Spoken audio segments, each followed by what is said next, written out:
عمرے دراز مانگ کر لائے تھے 4 دن، تو آرزو میں کٹ گئے تو انتظار میں۔ کیوں کرتے ہو دنیا کی ہر ایک بات سے توبہ؟ کیوں کرتے ہو دنیا کی ہر ایک بات سے توبہ؟ منظور تو ہے میری ملاقات سے توبہ، کیوں کر نہ کروں شور مناجات سے توبہ؟ آغاز ہو جب 4 گھڑی رات سے توبہ۔ حضرات، میرے آقا علیہ السلام فرماتے ہیں کہ تم تمام لوگوں میں اگر کوئی سب سے زیادہ اللہ کا استغفار کرتا ہے تو وہ میں ہوں۔ میرے آقا علیہ السلام ایک دوسرے مقام پر فرماتے ہیں کہ اگر تم میں سب سے زیادہ اللہ سے کوئی ڈرتا ہے تو وہ میں ہوں، اگر تم میں کوئی اللہ پر سب سے زیادہ بھروسہ رکھتا ہے تو وہ میں ہوں۔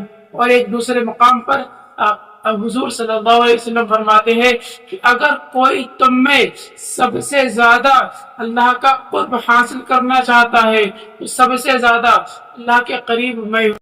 حدیثوں کی کتابوں میں ملتا ہے کہ بنی اسرائیل میں ایک شخص تھا جس نے 99 لوگوں کو قتل کیا تھا۔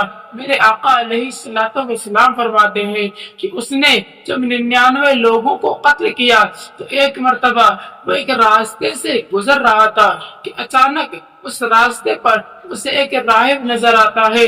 وہ اس کے پاس جاتا ہے، وہ لوگوں کو اللہ کی طرف بلا رہا تھا، لوگوں کو اللہ کی اچھی اچھی باتیں بتا رہا تھا، لوگوں کو اللہ کے عذاب سے ڈرا رہا تھا، لوگوں کو اللہ کی نعمتوں کا ذکر کرنے کے بارے میں بتا رہا تھا۔ اور وہ جو ہے جب وہ اتنی اچھی باتیں بتاتا ہے تو اس جو گناہگار بندہ تھا اس کے دل میں توبہ کی ایک اجالا پھیل جاتا ہے۔ وہ چاہتا ہے کہ میں بھی توبہ کروں اور اللہ کا قرب حاصل کروں، میں بھی اپنے رب سے پیار کروں۔ اس کے دل میں جب ایک توبہ کی لو جب جلتی ہے، جب اس کے دل میں ایک توبہ کی جب چنگاری جلتی ہے تو اس خیال میں وہاں سے چلا جاتا ہے۔ کافی دور جانے کے بعد وہ ایک غار کے اندر جاتا ہے تو کیا دیکھتا ہے؟ اس غار کے اندر ایک شخص اللہ رب العزت کی عبادت کر رہا تھا۔ اس نے سوچا کیوں نہ میں بھی اس کی ہاتھ پر توبہ کر کے اور پھر میں بھی اللہ رب العزت کی عبادت کرنے لگتا ہوں۔ جب اس شخص نے اس زاہد کے پاس، اس عابد کے پاس جا کر کے کہا کہ میں 99 لوگوں کا قاتل ہوں، میں نے 99 لوگوں کا قتل کیا ہے اور نہ جانے اس کے علاوہ کون کون سے گناہ کیے ہیں، کیا اللہ تبارک و تعالی میرے اتنے گناہوں کو معاف کر دے گا؟ تو اس شخص نے کہا کہ تجھ جیسے پاپی کی، تجھ جیسے گناہگار کی اللہ کے یہاں کوئی بخشش نہیں۔ جب اس نے اتنا سنا پھر کہتا ہے کہ تجھے اللہ تبارک و تعالی جہنم کے سب سے نچلے درجے میں رکھے گا۔ جب اس نے اتنا سنا اپنی تلوار نکالتا ہے اور اس کو بھی قتل کر دیتا ہے۔ میرے آقا علیہ السلام فرماتے ہیں اس طرح سے اس نے اپنے 100 قتل پورے کر لیے۔ اب وہ شخص پھر اپنے پرانے ماضی کی طرف لوٹ جاتا ہے، یعنی جو جی میں آتا ہے وہ گناہ کرنے لگتا ہے۔ اس کے بعد ایک مرتبہ اس کا سفر پھر اسی راستے سے ہوتا ہے۔ جب وہ اس راستے سے نکلتا ہے تو کیا دیکھتا ہے؟ وہی راہب وہی درخت کے نیچے دوسرے لوگوں کو اللہ کی طرف بلا رہا تھا، اللہ کے عذاب سے ڈرا رہا تھا، اللہ کی نعمتیں گنا رہا تھا۔ جب وہ راہب اس شخص کے پاس جاتا ہے اور اس کی اچھی باتیں جب سنتا ہے، وہ راہب کہتا ہے کیوں نہ اپنی توبہ کے بارے میں اس شخص سے پوچھا جائے۔ اب وہ جو گناہگار بندہ تھا سارے لوگوں کے جانے کا انتظار کرنے لگتا ہے۔ جب سارے لوگ چلے جاتے ہیں تنہا راہب رہ جاتا ہے۔ اب وہ شخص اس راہب کے پاس جاتا ہے اور راہب سے کہتا ہے کہ میں نے 99 لوگوں کا قتل کیا ہے اور اس کے علاوہ میں کئی اور گناہوں میں ملوث تھا، لیکن میں تمہاری باتوں کو سن کر ایک شخص کے پاس گیا تھا اپنی توبہ کرنے کے لیے کہ میں توبہ کر سکوں، اللہ کا قرب حاصل کر سکوں اور میں اپنے گناہوں سے بچ سکوں۔ لیکن جب میں نے اس کو اپنے گناہوں کے بارے میں بتایا تو اس نے مجھ سے کہا کہ تمہاری اللہ کے یہاں کوئی بھی معافی نہیں ہے، یعنی تمہیں معاف نہیں کیا جائے گا اور تمہیں جہنم کے سب سے نچلے درجے میں رکھا جائے گا۔ تب میرا دماغ خراب ہو گیا، مجھے غصہ آیا اور میں نے اس کو بھی قتل کر دیا۔ اس طرح سے میں 100 لوگوں کے قاتل کا ذمہ دار ہوں۔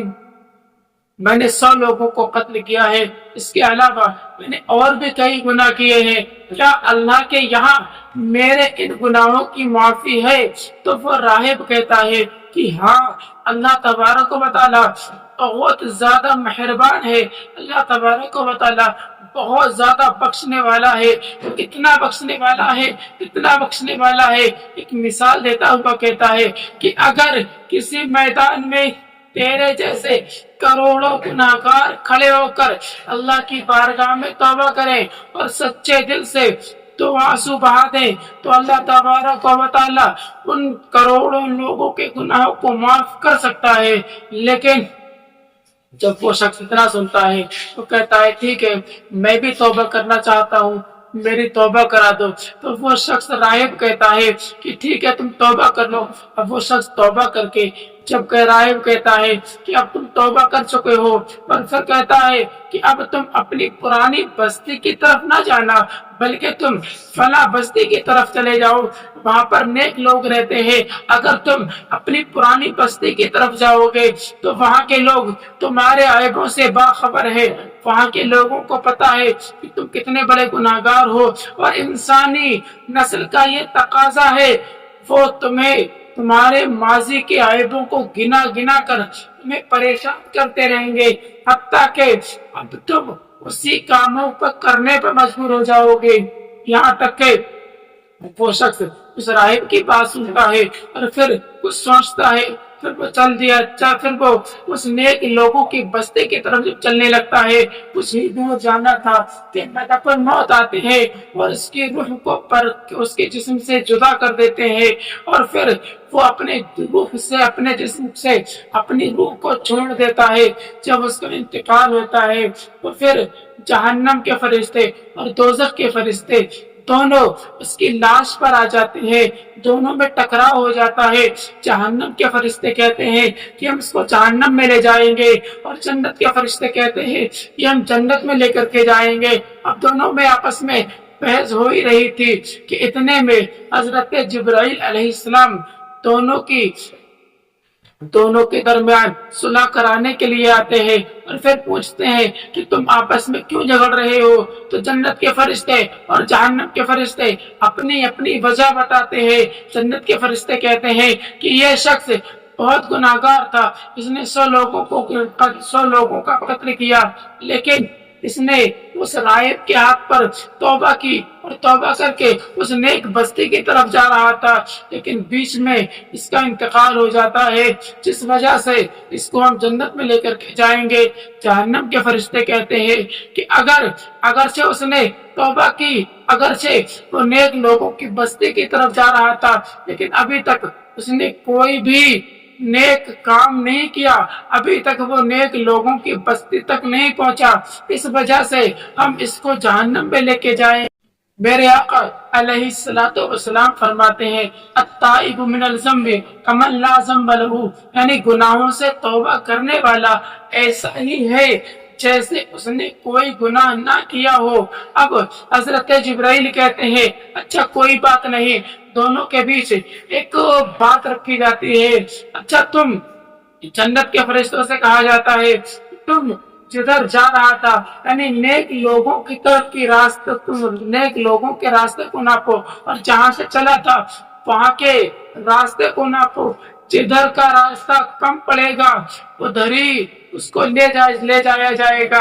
اب جب دونوں کا راستہ ناپا جاتا ہے، جب جہاں سے وہ چلا تھا وہاں سے راستہ ناپا جاتا ہے، اور جو نیک لوگوں کی بستی تھی وہاں کا راستہ ناپا جاتا ہے، جہاں پر اس کے پیر تھے دونوں وہیں پر جا کر برابر ہو رہی تھی جگہ، یعنی جہاں پر وہ کھڑا تھا وہ جگہ بیچ میں تھی، لیکن میرے آقا علیہ الصلوۃ والسلام فرماتے ہیں کہ اس کے دل میں توبہ کی جو لو تھی وہ اتنی تیزی سے چل رہی تھی، اس کے دل میں جو توبہ کی چنگاری چل رہی تھی وہ اتنی بھڑک چکی تھی کہ جب اس کی روح ملک الموت نے اس کے جسم سے نکالی، اس وقت وہ جو ہے وہ منہ کے بل اس بستی کی طرف کو چلا 2-3 قدم، اور وہی جو بستی کی طرف 2-3 قدم منہ کے بل چلا تھا، حضرت جبرائیل نے جب اس جگہ کو ناپا تو وہ اتنی جگہ آگے نکلا جس وجہ سے اس کو جنت کے فرشتے اپنے ساتھ لے کر کے چلے گئے۔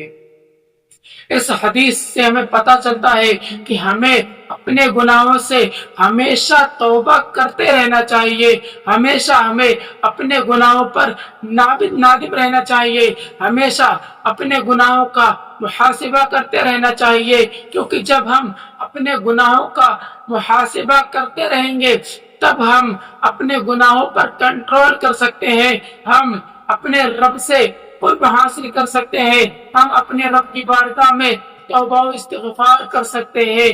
کھلونا ہاتھ کا اپنے بنا رکھا ہے شیطان نے، کھلونا ہاتھ کا اپنے بنا رکھا ہے شیطان نے،